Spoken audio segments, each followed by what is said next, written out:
Nothing causes more fear in a cyclist's heart than changing the cleats, because my experience has been that you put the cleats exactly where you had them before, and then you go for a ride and you find out you mucked it up. So you keep adjusting them, and it takes months in order to finally feel like you got it in the right place. What I've done in the past is I've usually taken white out and tried to go around it, but with certain cleats, it doesn't work. So I got these things off the Amazon. Off the Amazon, I sound like an old person. Off Amazon. They're called the Ergon Bike Ergonomics. So you put your cleat in here, you hook it into this little open space here, and it's got these things where you can measure and see where it is in your shoe. So I'm gonna try them out. I hope this helps me get my cleat position right. I got new cleats for my cyclocross shoes, and I got new cleats for my road shoes. It's time. This is pretty destroyed.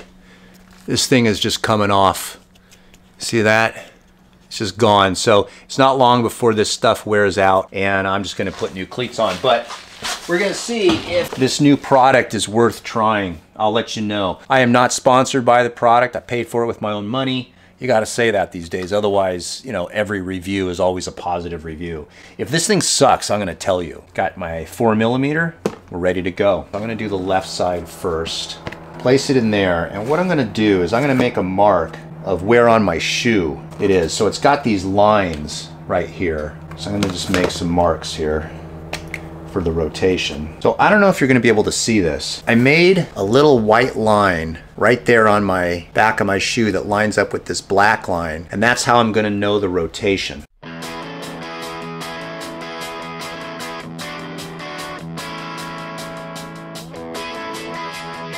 By the way, these are extender plates so that I have my cleats farther back. It's almost midsole. I like it better. It helps my feet so they don't get numb. I'm more comfortable, but you need these adapter plates. Otherwise, you could drill into the shoe, which I've done in the past. First, I'm going to treat the screws with the Loctite. You can get this Loctite at a hardware store. You'll buy a little bottle like this, and it'll last you about 30 years.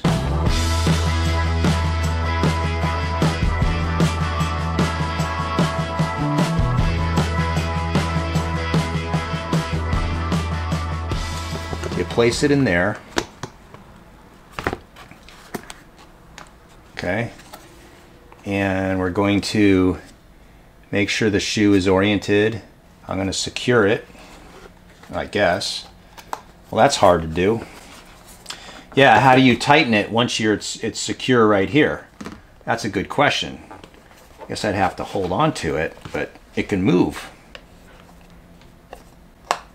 So it looks oriented well. So what I want is I want my heel in, which means this needs to come out a little bit.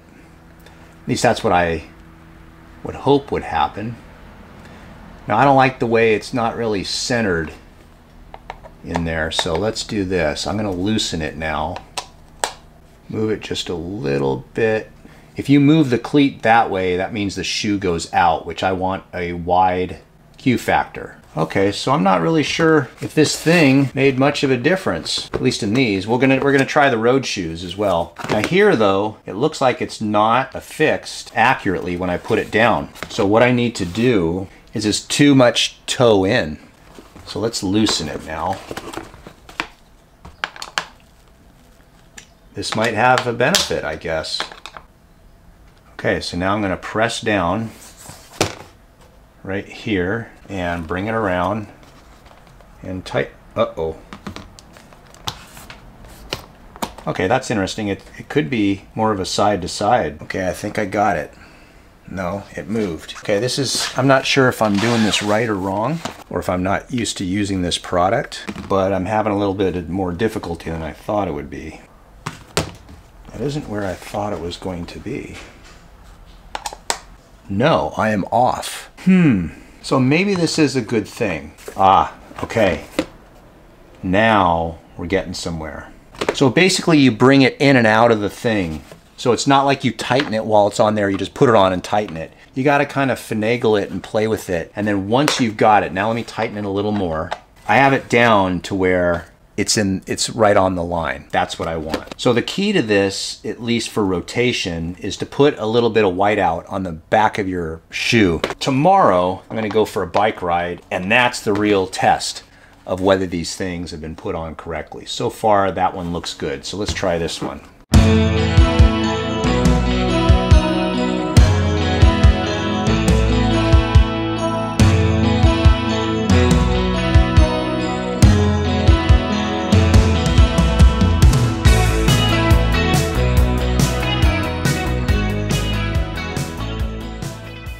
Now here what I did is you could see I put some white out around this one just because I was afraid of this thing not working out. And I can actually line it up pretty good, but we're gonna test it with this instrument. Oh shit. You know what I totally forgot? I totally forgot to put white out on the back of this damn shoe. Damn it. That is a mistake. So now you know preparation. All right, so this time I prepped these shoes a little better. First of all, what I did is I put white out on the outside that you could see there just in case. And here's an interesting thing. Based on old bike fit stuff, and I'm just gonna replicate, but it's something interesting to note, is I put these on and these were totally different. The right shoe is totally toe out compared to the left shoe. This would be the left shoe. So you can see right there where it is on the heel. And then here is the right shoe.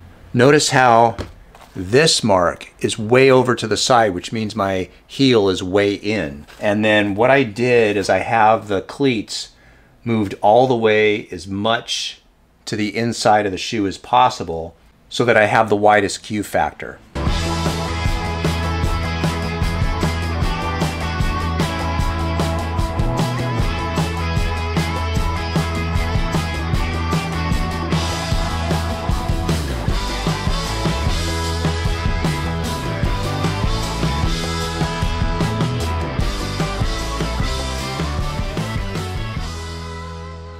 I wonder if the Blue Man group was putting on their cycling shoes and putting Loctite on and said, hey, I have an idea. And that's how the Blue Man group got started.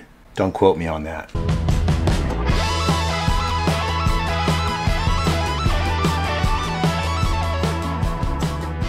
So this is the left shoe. Now it's pretty snug in there, so I'm going to use this as a reference now and test to see how far off we are.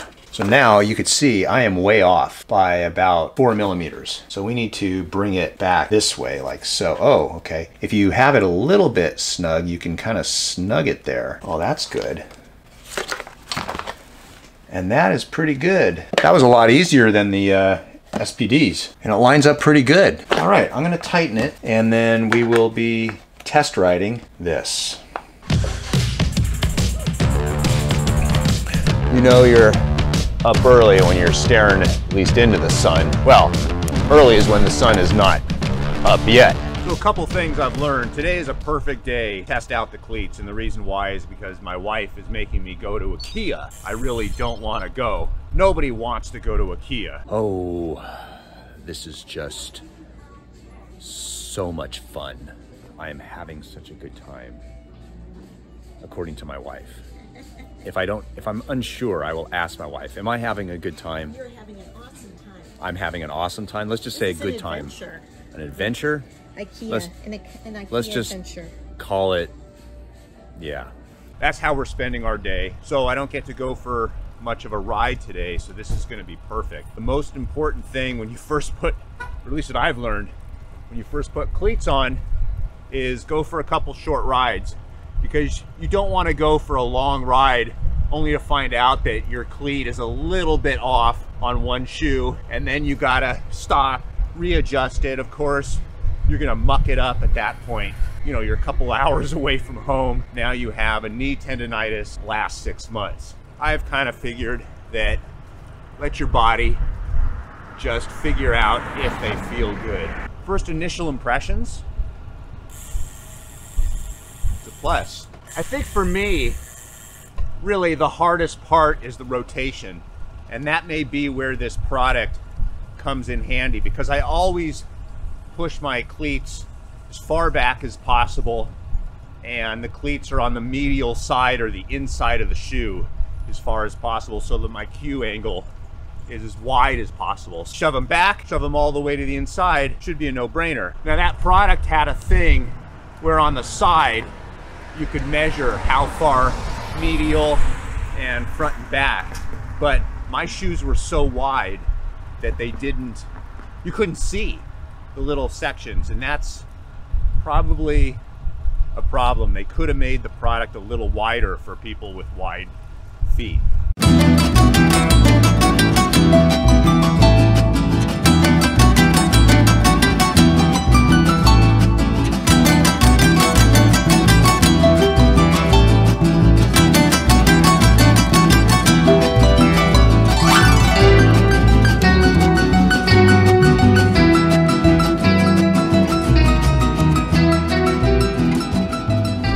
Overall, it's been an hour. Cleats feel really good.